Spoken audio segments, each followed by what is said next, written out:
un nouveau commencement, le miracle de la fécondation.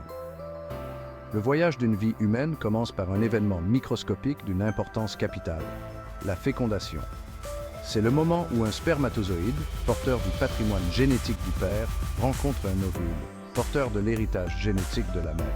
Cette union crée une cellule unique, le zygote, contenant toutes les informations génétiques nécessaires au développement d'un individu unique. Le zygote ne perd pas de temps.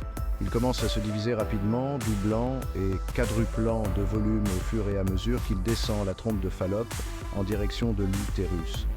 Ce voyage dure environ 3 à 4 jours, pendant lesquels le zygote se transforme en une boule de cellules, appelée blastocyste.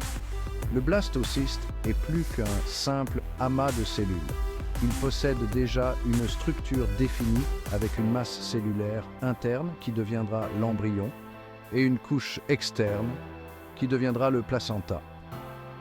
En atteignant l'utérus, le blastocyste s'implante dans la muqueuse utérine, un processus qui prend environ 1 semaine. Cette implantation marque la fin de la fécondation et le début de la grossesse. À partir de ce moment, l'être humain en développement est appelé embryon, s'engageant dans un remarquable voyage de croissance et de développement.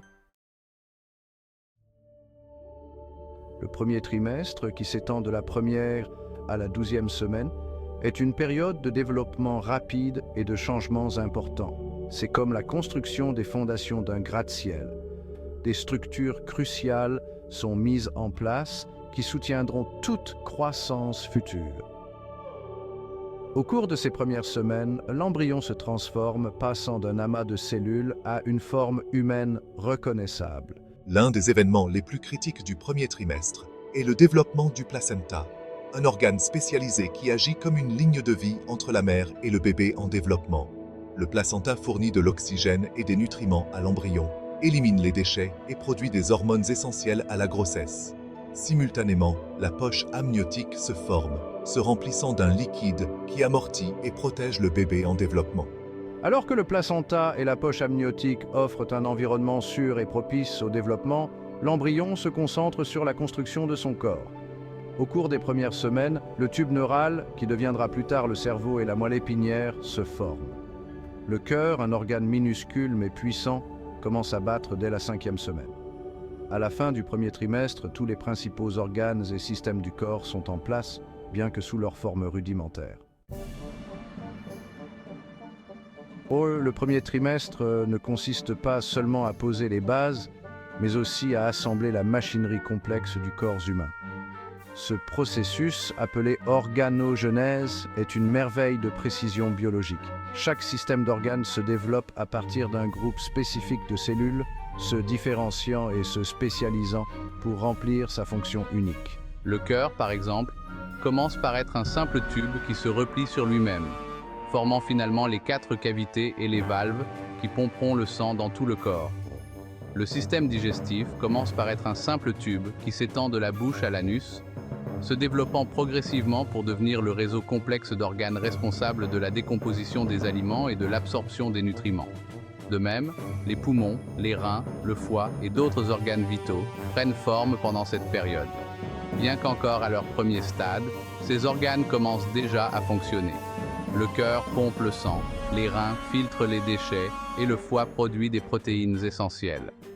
Ce développement et ce fonctionnement simultané mettent en évidence l'incroyable complexité et l'efficacité du développement humain.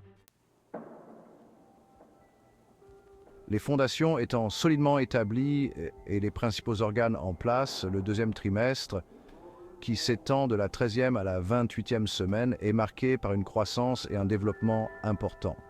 Le fœtus, désormais sensiblement plus grand, commence à ressembler de plus en plus à un humain miniature. Les os se solidifient, les muscles se développent et la peau, initialement fine et translucide, devient plus épaisse et plus opaque. L'un des événements les plus marquants pour les futurs parents au cours de ce trimestre est la sensation des premiers mouvements du bébé. Ces mouvements, connus sous le nom de mouvements fœtaux, commencent généralement vers la 18e à la 20e semaine et se manifestent d'abord par des frémissements ou des petites bulles. Au fur et à mesure que le fœtus prend des forces, les coups de pied et les coups de poing deviennent plus prononcés créant un lien tangible entre la mère et l'enfant. Le deuxième trimestre est également une période de développement sensoriel important. Le fœtus peut désormais entendre les sons du monde extérieur, en particulier la voix de sa mère, qui devient une source de réconfort et de familiarité. Les yeux, bien qu'encore fermés, peuvent percevoir la lumière et l'obscurité. Les papilles gustatives se développent et le fœtus commence à avaler du liquide amniotique, expérimentant ainsi ses premiers goûts.